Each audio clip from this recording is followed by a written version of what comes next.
Depuis notre plus jeune âge, nous apprenons à désirer, à vouloir, à posséder. Nous nous accrochons aux choses, aux personnes, aux souvenirs, comme si leur présence pouvait nous offrir une sécurité durable. Pourtant, derrière chaque attachement se cache une peur silencieuse, celle de perdre. Et c'est là que la souffrance prend racine. Nous souffrons non pas parce que les choses changent, mais parce que nous refusons qu'elles changent. Nous nous accrochons parce que nous avons peur du vide.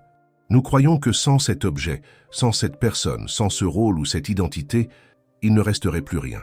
Mais le Bouddha a enseigné que ce vide que nous redoutons tant est en réalité un espace de liberté. Le début de la souffrance, c'est notre refus de l'impermanence, notre lutte constante contre ce qui est.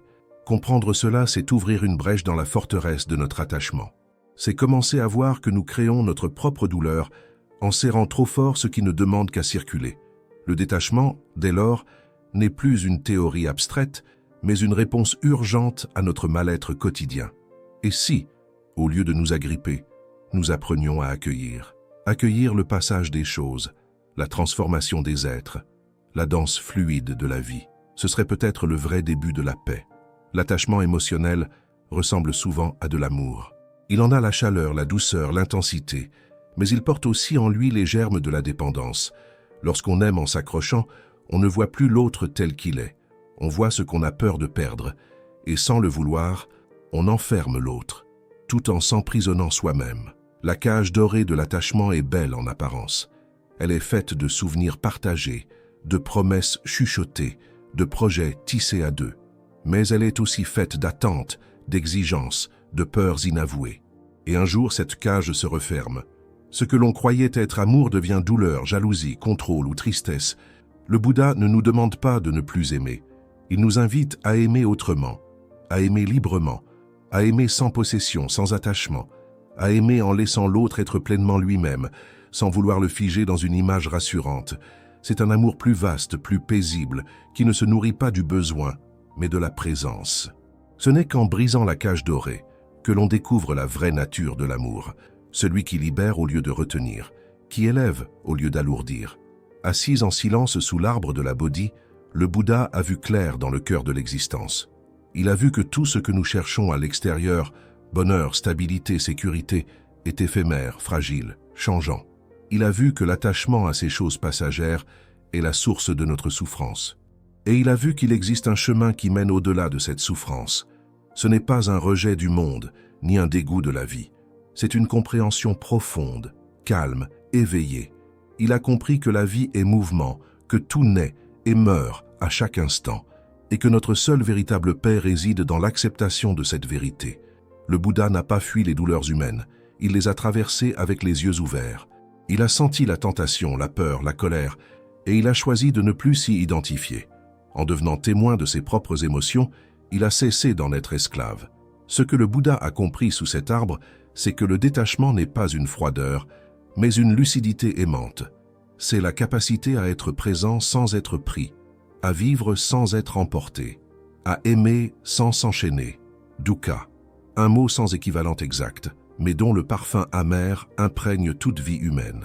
Dukkha, c'est la souffrance, l'insatisfaction, le désalignement fondamental entre nos désirs et la réalité. Même dans les moments de joie, une part de nous sait que cela ne durera pas. C'est cette tension intérieure qui ne nous quitte jamais vraiment. Pourquoi souffrons-nous? Parce que nous voulons que les choses soient autres qu'elles ne sont. Nous résistons à ce qui est, nous rêvons de ce qui n'est pas. Et dans cette lutte intérieure, nous nous épuisons. Le Bouddha a dit « il y a la souffrance ». Il n'a pas dit cela pour nous décourager, mais pour nous réveiller. Reconnaître Dukkha, c'est poser un regard honnête sur la vie. C'est cesser de fuir dans des illusions de contrôle ou de bonheur parfait. C'est le premier pas vers une liberté plus vaste, plus réelle. Et paradoxalement, en acceptant la souffrance comme une composante naturelle de l'existence, elle commence à perdre son pouvoir.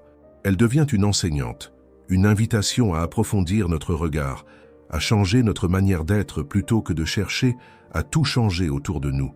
Tout passe, absolument tout. Les joies, les douleurs, les succès, les échecs. Chaque respiration est nouvelle. Chaque instant naît et meurt à la fois. Cette vérité que nous connaissons intellectuellement est pourtant celle que nous avons le plus de mal à accepter au fond du cœur.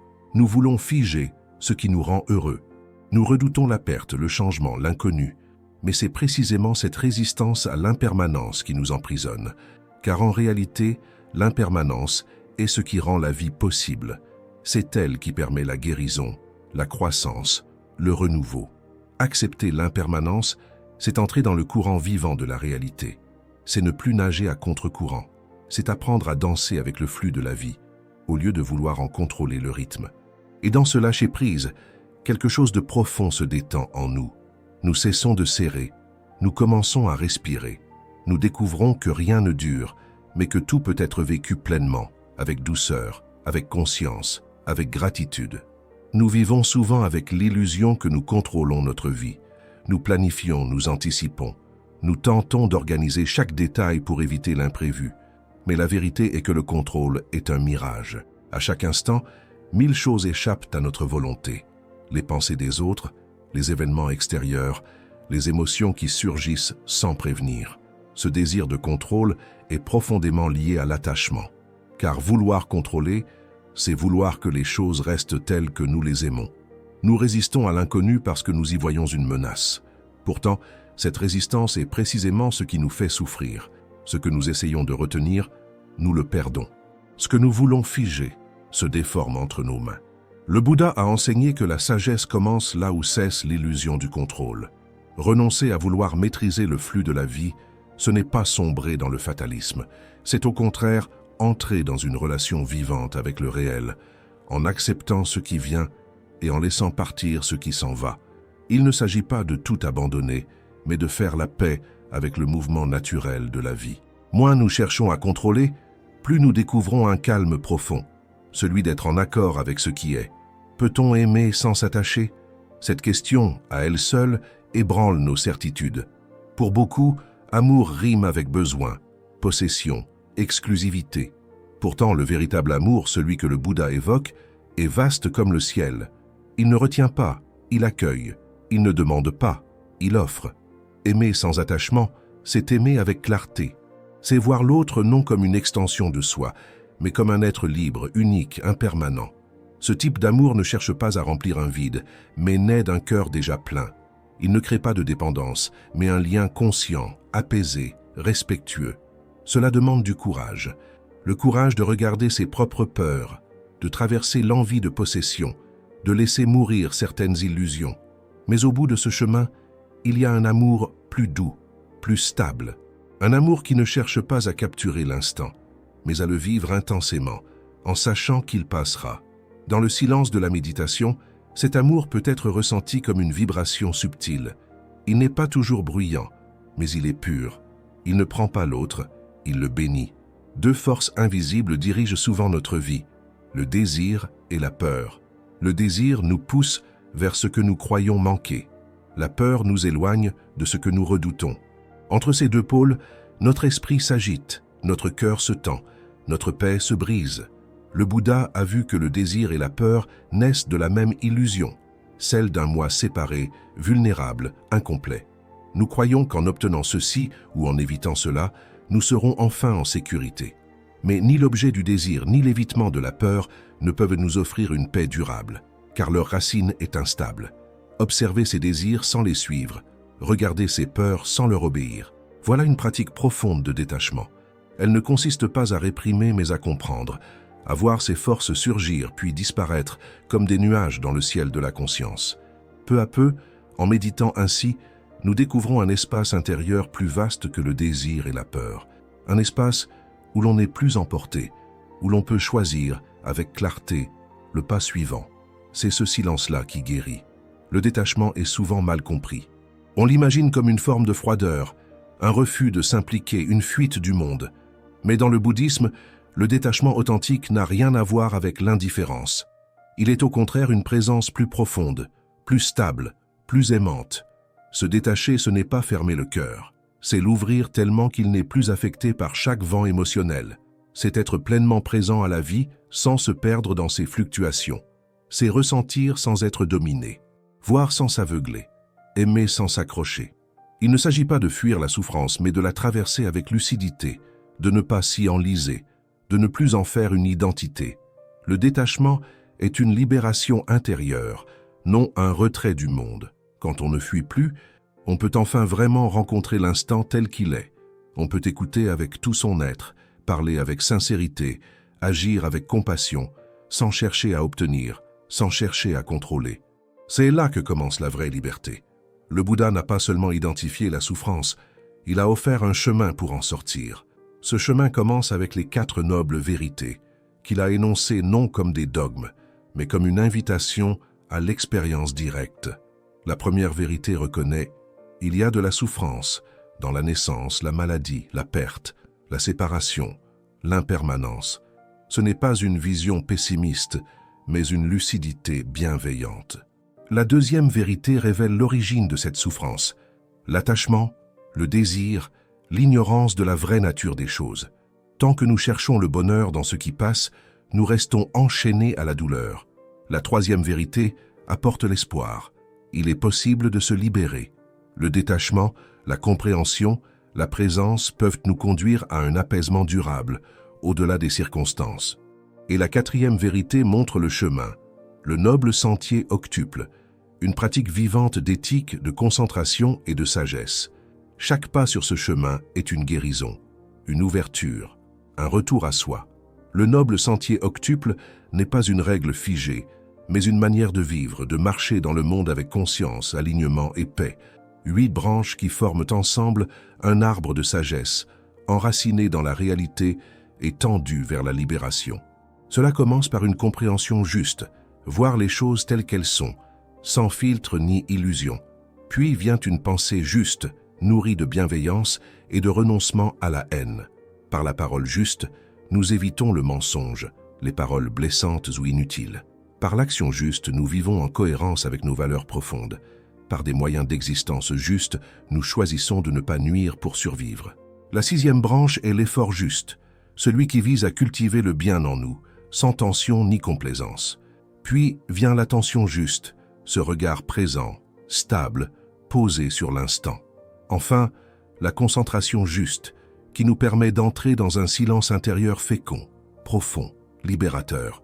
En suivant ce chemin, nous ne fuyons pas la vie, nous y entrons pleinement. Chaque pas devient une méditation, chaque geste un acte sacré. Ce n'est pas un chemin vers ailleurs, c'est un retour vers ce qui est déjà là en nous. La pleine conscience, ou sati, est une clé essentielle du détachement. Elle nous invite à observer, à ressentir, à accueillir, sans commentaire mental, sans étiquette, sans jugement. Juste voir, juste être. Comme si, pour la première fois, nous regardions la vie avec des yeux neufs. Quand nous développons cette qualité d'attention nue, nous découvrons que les pensées vont et viennent. Les émotions montent, puis redescendent. Les douleurs apparaissent, puis se dissolvent. Et tout cela se fait sans que nous ayons besoin d'intervenir, de contrôler, de nous identifier. Observer sans juger, c'est retrouver une forme de tendresse envers soi-même. Ce n'est plus combattre ce que l'on ressent, ni se blâmer pour ce que l'on pense. C'est s'asseoir en soi, comme on s'assied au bord d'un lac, et regarder les ondulations du mental sans y plonger. Dans cette présence douce, les attachements perdent leur force. Ils apparaissent pour ce qu'ils sont, des réflexes conditionnés, non des vérités absolues. Et c'est ainsi que, peu à peu, la liberté intérieure s'installe. La méditation n'est pas un exercice froid ou théorique, c'est un espace vivant, un laboratoire sacré où nous pouvons observer en profondeur les mécanismes de l'attachement, de la peur, du désir. C'est là, dans le silence de l'assise, que nous rencontrons notre monde intérieur sans filtre, sans distraction. Lorsque nous méditons, nous apprenons à ne pas réagir immédiatement. Une pensée surgit, nous la regardons. Une émotion monte, nous l'accueillons. Une tension physique apparaît, nous l'explorons. Ce regard non réactif transforme radicalement notre rapport à la souffrance. La méditation ne fait pas disparaître les problèmes, elle nous transforme face à eux. Elle nous montre que nous ne sommes pas nos pensées, ni nos émotions, ni nos attachements. Nous sommes l'espace dans lequel tout cela se déroule. C'est dans ce laboratoire intime que le détachement devient une expérience vécue. Non une idée, mais une sensation, une expansion, un retour à la clarté de l'instant présent. Lorsque la souffrance surgit, nous disons souvent « je souffre ». Mais qui est ce « je » qui souffre? Cette question, au cœur des enseignements bouddhistes, peut sembler abstraite. Pourtant, Elle est d'une simplicité bouleversante. Elle nous invite à regarder profondément en nous pour comprendre ce que nous appelons « moi ». Le Bouddha a vu que le moi est une construction, un agrégat d'éléments changeants, sensations, perceptions, pensées, conditionnements. Rien de tout cela n'est stable, rien de tout cela n'est nous en essence. Et pourtant, nous nous y identifions, nous les défendons, nous les protégeons, et c'est ainsi que la souffrance naît. Quand nous réalisons que le moi n'est qu'un processus et non une entité fixe, un grand soulagement peut apparaître, car si ce moi n'est pas aussi solide qu'on le croyait, alors peut-être que la souffrance non plus ne l'est pas. Elle aussi est impermanente, elle aussi peut passer. La question n'est plus « comment me libérer ?», mais plutôt « qui est ce moi que je cherche à libérer ?» Et dans cette bascule du regard, quelque chose se défait, une tension se relâche, un espace de paix se révèle.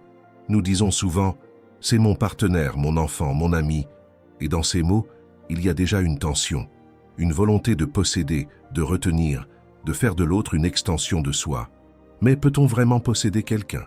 Même une émotion, un moment, un regard. La possession émotionnelle est une illusion subtile, mais puissante. Elle fait naître jalousie, peur, dépendance. Elle transforme la relation en transaction. Je t'aime si tu me donnes ceci.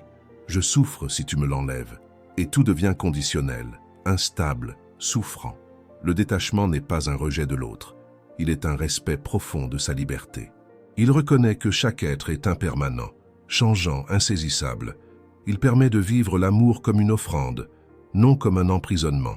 Lorsque nous cessons de vouloir posséder l'autre, nous découvrons la beauté d'une présence libre, une relation qui respire, une affection qui ne cherche pas à enfermer mais à célébrer l'instant partagé. L'équanimité, ou upekkha en pali, est cette paix intérieure qui ne dépend pas des circonstances extérieures. C'est une stabilité douce, un regard paisible posé sur le flot changeant de la vie. Ce n'est ni de l'indifférence, ni de la froideur, mais une sagesse profonde, née de la compréhension de l'impermanence. Cultiver l'équanimité, c'est apprendre à rester centré au milieu des tempêtes, à ne pas se laisser emporter par l'euphorie ni par le désespoir, à voir les hauts et les bas de l'existence comme les vagues d'un même océan, mouvantes, mais sans emprise sur la profondeur du fond marin. Cette qualité se développe avec le temps, la patience et la pratique. Elle naît d'un regard intérieur honnête et d'une compassion lucide envers soi-même. L'équanimité nous permet de faire face à la douleur sans être écrasé, et à la joie sans s'y attacher. Quand elle fleurit en nous, elle devient une force tranquille, un socle inébranlable sur lequel s'appuyer, même quand tout autour semble incertain.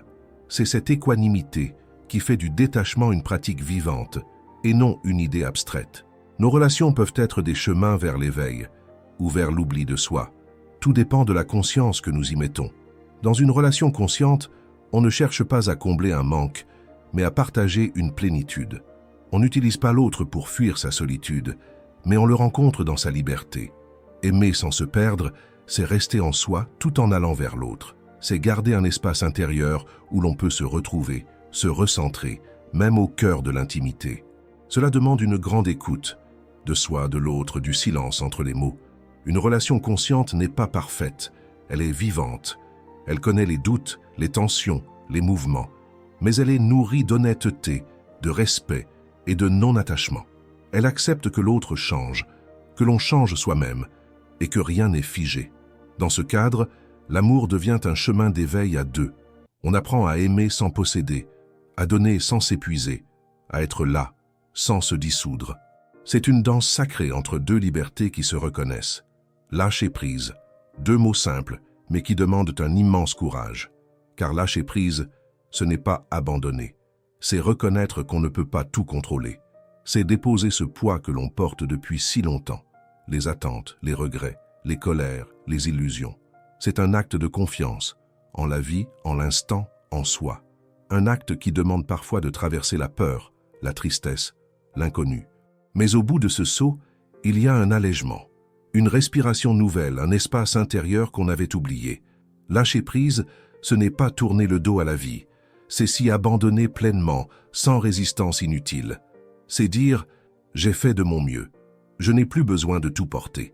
Je peux laisser les choses suivre leur cours. » Ce geste, silencieux mais profond, est peut-être le plus grand acte d'amour que l'on puisse se faire. Il ouvre la voie au détachement véritable, celui qui n'est pas fuite, mais retour à la paix. On pourrait croire que se détacher, c'est s'éloigner des autres, mais c'est l'inverse. Le vrai détachement libère le cœur des chaînes de la peur et de la possession et le rend pleinement disponible à la compassion.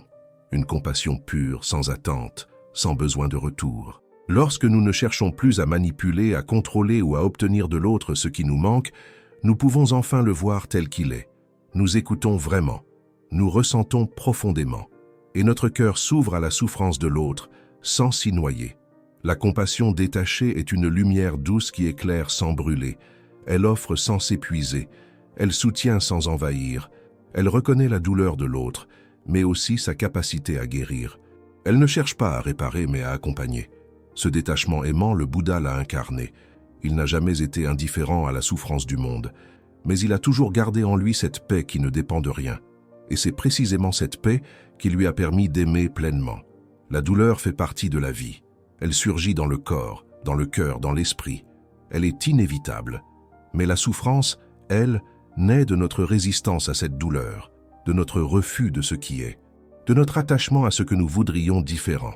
Le Bouddha disait « La douleur est comme une flèche. La souffrance, c'est la deuxième flèche que nous nous envoyons nous-mêmes. Cette seconde flèche, c'est le rejet, le jugement, la rumination, le désespoir. C'est là que notre pratique peut intervenir. Accepter la douleur, ce n'est pas se résigner. C'est l'accueillir avec dignité, avec présence. C'est respirer dans l'inconfort, sans s'y identifier. C'est dire « ceci est là, mais je ne suis pas cela ». En apprenant à ne plus ajouter de souffrance à la douleur, nous découvrons un espace de calme même dans l'épreuve. Et de là naît une force intérieure, un détachement lucide, une tendresse pour soi, une maturité silencieuse mais immense. Le détachement n'est pas un état que l'on atteint une fois pour toutes. C'est une pratique quotidienne, un art subtil que l'on cultive à chaque instant, dans les gestes simples de la vie, dans nos pensées les plus banales, dans nos émotions les plus vives. Chaque jour nous offre des opportunités de lâcher prise.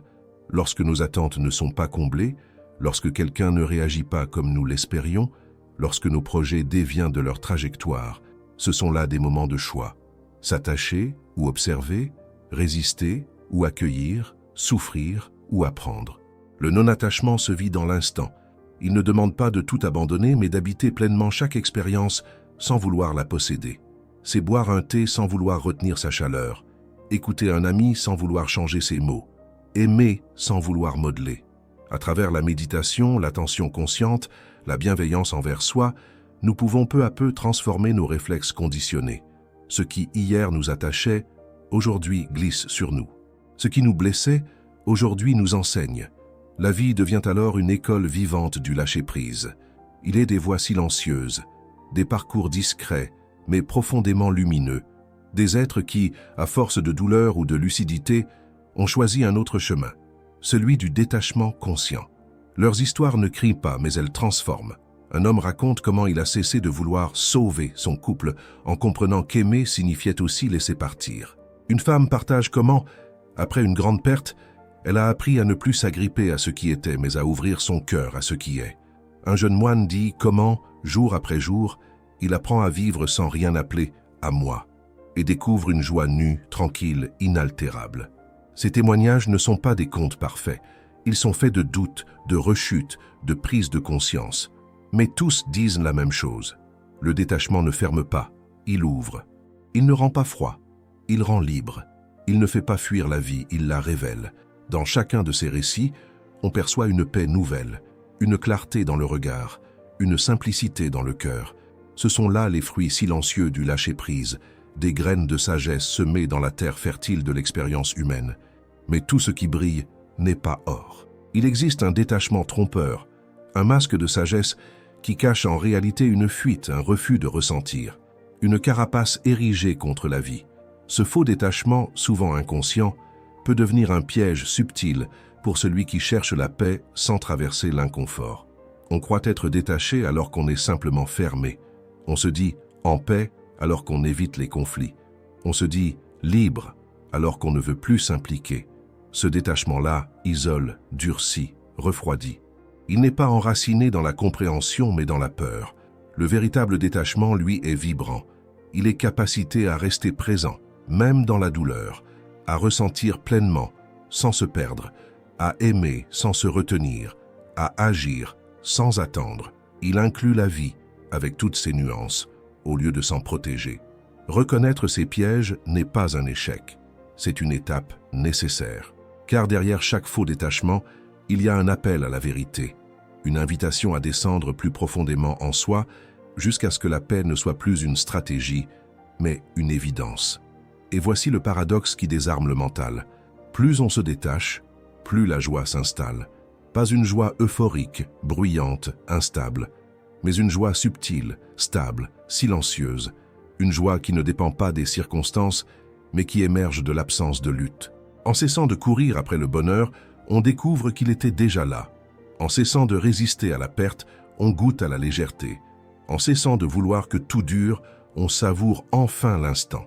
Le détachement ne vole rien, il dévoile. Cette joie n'est pas fabriquée. Elle se révèle quand le mental se tait, quand le cœur s'ouvre, quand le présent suffit. Elle ne crie pas, elle murmure. Elle ne demande rien, elle offre tout.